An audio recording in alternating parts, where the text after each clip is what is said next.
औज़ुबिल्लाहि बिस्मिल्लाहिर्रहमानिर्रहीम। अस्सलाम वालेकुम नादरीन, यकीनन आप खैरियत से होंगे। अल्लाह ताला आपको अपने खास हिफ्ज़-ओ-मान में रखे। वो घर जहाँ पे तंगी है, जहाँ पे रिज़्क़ की तंगी है, नौकरी की तंगी है, वहाँ पे कारोबार की तंगी है, मसाइल हैं, परेशानियाँ हैं, नौकरी, रिज़्क़, पैसे और फीसें, तनख्वाहें, बिजली के बिल नहीं दिए जा रहे, वो सारे दिन रात इस तलाश में रहते कोई ना कोई रिज़्क़, कोई ना कोई गैबी इसबाब हमें ऐसा मिले। तो जब भी ऐसे लोग मेरे पास, आप किसी भी स्थान पे, किसी भी दरवेश, किसी बुजुर्ग के पास जाते हैं, तो मैक्सिमम लोग आपके पास ऐसे आते हैं जो आपको ना रिज़्क़ के हवाले से, पैसे के हवाले से, नौकरी के हवाले से, वसाइल के हवाले से वो आपसे दुआ की दरख्वास्त करते हैं। मैं यहाँ पे आज आपसे एक ऐसा वर्द दूंगा, यकीन करें, और यकीन करें जब आप इस पे जाएंगे, इसके बैकग्राउंड में जाएंगे, इस पस मंज़र में जाएंगे, तो आप भी आशा कर उठेंगे। यहाँ पे मैं अब हज़रत मरियम अलैहिस्सलाम की तरफ जाऊँगा। हज़रत मरियम अलैहिस्सलाम के को बनी इसराइल में उनकी जो वालदा थी, उन्होंने मन्नत मानी थी, मेरा बेटा बेटी जो होगा तो मैं ज़रूर उसको ना हैकल के सुपुर्द कर दूंगी, जैसी उनकी मजहबी जो बातगाह वहाँ पे रखूँगी, ताकि हज़रत मरियम जो है ना, जो बच्चा मेरा होगा वो मज़हब की खिदमत करेगा, ताबेदारी करेगा। खुदा की कुदरत देखे कि बेटी पैदा हुई तो उन्होंने अपनी बेटी को वहाँ भेज दिया, जो 10-12 साल की हुई। तो उनके जो मामू थे ना ज़िक्र अलैहिस्सलाम, वो पे इमाम थे या वहाँ पे ख़तीब थे या वहाँ पे वो मस्जिद में काम करते थे। तो हज़रत मरियम अलैहिस्सलाम बचपन अल्लाह की ज़ात ने फिर लोगों को हैरान करने के लिए, लोगों को शश्तर करने के लिए, अल्लाह की ज़ात फिर बताती कि मैं सारे वसाइल पर कादिर हूँ, कुन फयकुन मेरा है, मैं जहाँ चाहूँ जो करूँ और कोई मुझे रोक नहीं सकता। हज़रत मरियम अलैहिस्सलाम का वहाँ पे वो फितरी तौर पे मजहबी थी, इबादत गुजार थी, मुतवक्किल थी, तकवा करती थी, इबादत रियाज़त मुजाहिदा। हज़रत ज़करिया अलैहिस्सलाम ने उनको कमरा दे दिया जहाँ वो दिन रात अपनी इबादत करती थी। एक दिन वो वहाँ पे जाते हैं तो हैरान कौन मंजर देखते हैं कि वहाँ पे ऐसे फल पड़े होते हैं जो बेमौसमी होते हैं, यानी कि सर्दियों में अगर तरबूज आ जाए या सर्दियों में अगर आम आ जाए तो बंदा हैरान होता है कि ये कहाँ से आ गया। ये ऐसी चीज़ें जो उस मुल्क में होती नहीं, उस मुल्क में अगर अचानक आ जाए तो बंदा वो हैरान हो गया। आपके मामू थे या खालू थे, हैरान हो गया कि ये कैसे पॉसिबल, मासूम सी बच्ची है, इसके पास ऐसे फल आ रहे हैं जिनका कोई जो मौसम नहीं है, जिनका कोई तरतीब कोई आने वाला नहीं, कोई जाने वाला नहीं। तो अल्लाह की ज़ात वहाँ पे फिर उसके बाद जिब्राइल आते हैं। जिब्राइल आके हज़रत मरियम की आस्तीनों में जब फूंक मारते हैं, वो फूंक मारने के बाद वो प्रेगनेंट होती है। प्रेगनेंट होने के बाद हज़रत ईसा अलैहिस्सलाम की पैदाइश और हज़रत ईसा अलैहिस्सलाम की पैदाइश अल्लाह ताला फिर अपनी कुदरत शो करते हैं कि ज़मीन आसमान में जोड़ों के साथ औलाद पैदा होती है, लेकिन मैं कादिर हूँ इस कायनात पे, मैं जो चाहूँ कर लूँ, को मुझे रोकने वाला नहीं है। यानी कि मैं जो चाहूँ कर लूँ, मुझे कौन रोकने वाला। फिर ईसा इब्ने मरियम जो, वो सारा वाक़या अल्लाह की कुदरत, अल्लाह की शान, अल्लाह की रफ़त, अल्लाह की अज़मत और अल्लाह की कुन फयकुन की ताकत का इज़हार करता है कि मैं जहाँ चाहूँ, जिसके साथ जो चाहूँ वो कर सकता है। तो हज़रत मरियम का ये वाक़या में था पूरी तारीख़ इंसानी हैरान है सारी दुनिया की, ये कैसे पॉसिबल हुआ कि दुनिया भर में ये होता था कि मियाँ बीवी के अख्तलात, मियाँ बीवी का मिलाप से एक बच्चा पैदा होता है, वहाँ पर जिब्राइल आते हैं, फूंक मारते हैं और अल्लाह की कुदरत से वो माँ बनती है। माँ बनने के बाद बेटा पैदा होता है और बेटा फिर बोल के बताता है मैं अल्लाह का नबी। यानी कि अल्लाह की ज़ात जब चाहती है ना इस दुनिया में, वो अपनी कुदरत शो करती है। यही मैं आपसे शो करूँगा। जब वो ज़िक्र अलैहिस्सलाम आपसे कहते हैं ना, आके कहते हैं ये क्या है, ये तुम्हारे पास ये फल कहाँ से आते हैं, ये क्या नूर है, रोशनी ख़ास यहाँ पे इबादत है, तुम्हारे पास क्या चीज़ है, वो कौन सी बरकत है तुम्हारे पास कि ये देखिए तुम्हारे पास हर चीज़ आ रही है। तो हज़रत मरियम बड़े प्यार से, बड़े खूबसूरत तरीके से बताती है, इन्नल्लाह यर्ज़ुक़ु मन यशाअ बग़ैर हिसाब। सुभान अल्लाह। सूरह आल इमरान की आयत नंबर 37 है, शायद इन्नल्लाह यर्ज़ुक़ु मन यशाअ बग़ैर हिसाब।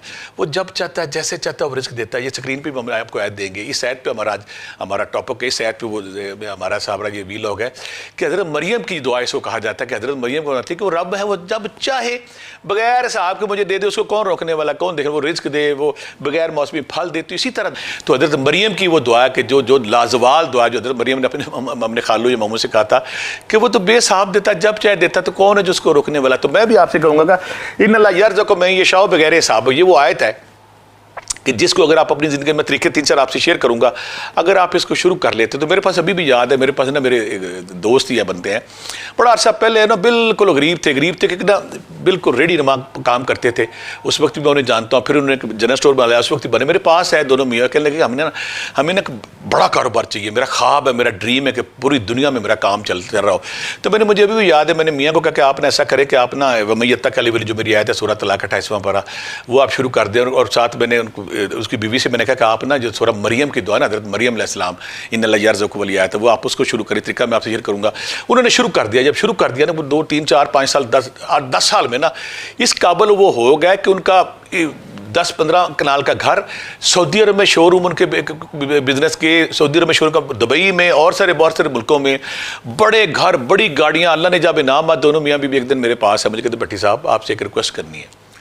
मैं कहा भाजी बताएं, बड़ी अच्छी मेरी बहन है वो। कहते अल्लाह से कहें कि अब ना वो पैसे हमें रोक दे। मैं क्या रोक दे? कहते क्यों?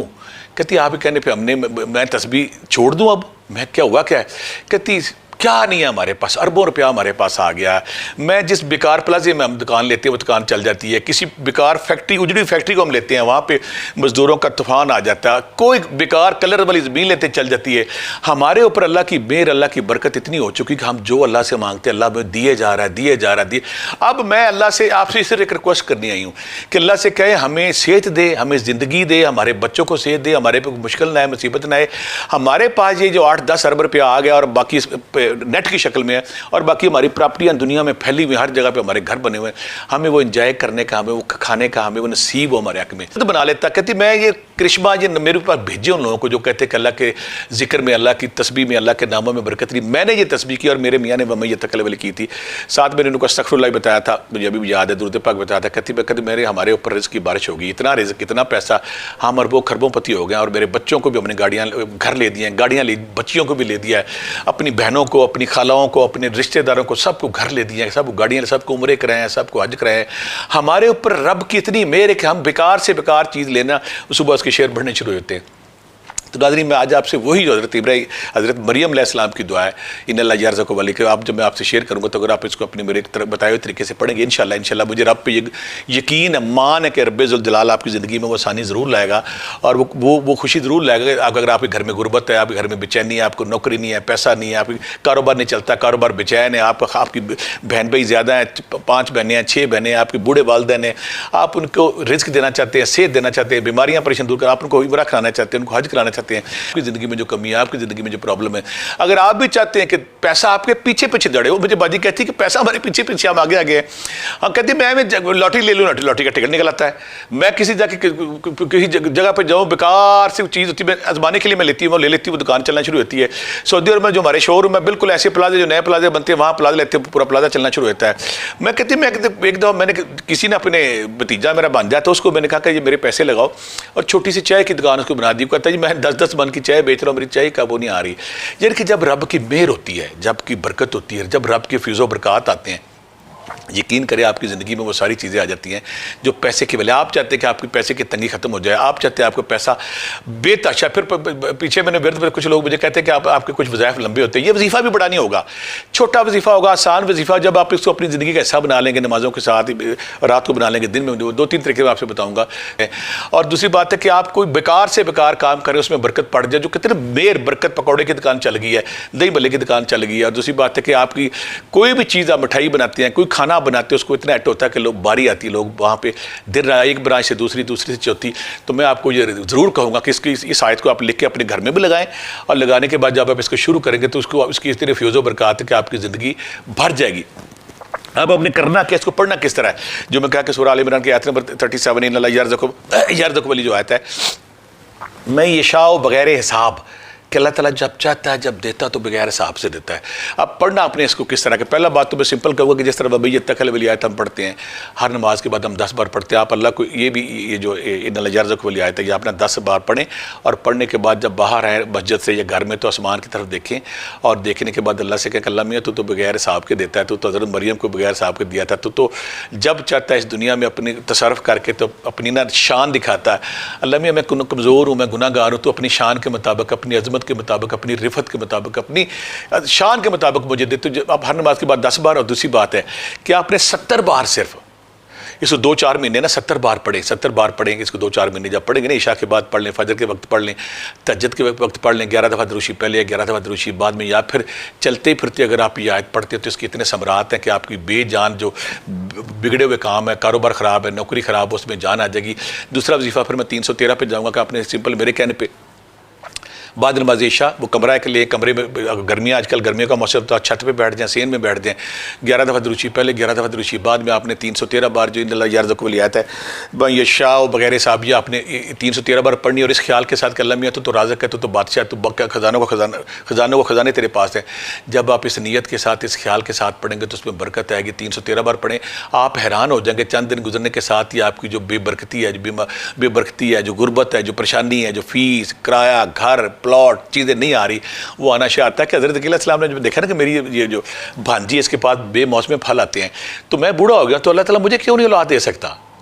यहीं से वो मोटिवेशन, अल्लाह ताला किस तरह इंसानों के दिल में अपने ख्याल डालता है, अल्लाह ताला किस तरह इंसानों के दिल में ख्याल डाल के फिर उसको अपनी रहमत करता है, अपनी बरकत डालता है उसमें। उनका अगर वो इस बच्ची पे ये कर्म हो सकता है, बगैर मौसमी फल जो सिर्फ मौसमों में आते हैं और जो वसाइल से आते हैं, जहाँ कोई इंसान नहीं आता, कोई बंदा लेके नहीं आता, मौसम नहीं, ये फल जहाँ पे आती, फिर उन्होंने बेटे की दुआ की और बुढ़ापे में कहा अगर इस बच्ची के साथ ये कर्म हो सकता तो मेरे पे क्यों नहीं कर्म हो सकता। लिहाजा ये दुआ इस हवाले से भी है कि कुछ लोग इसको रिज़्क़ के वाले से कहते हैं। मैं कहता हूँ आप रिज़्क़ के वाले से, अगर आपको औलाद नहीं तो आप औलाद के लिए पढ़ें, अगर आपको नौकरी नहीं नौकरी के लिए पढ़े।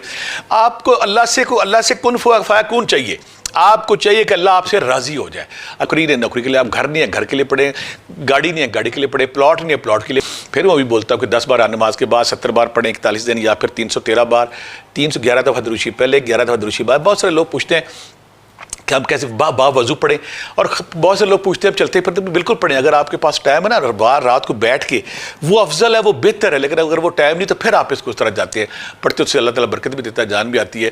आप इस तरह पढ़ें इस दुआ के साथ कि अल्लाह ताला आपकी ज़िंदगी में आसानी ले आए, इस दुआ के साथ अल्लाह ताला आपकी जो बेबरकती है, बीमारी है, परेशानी है, जो गुर्बत है, जो घर नहीं है, मकान नहीं है, नौकरी नहीं है, कारोबार नहीं चलता, जब आप करेंगे तो इंशाअल्लाह आपकी ज़िंदगी में आ जाएगा।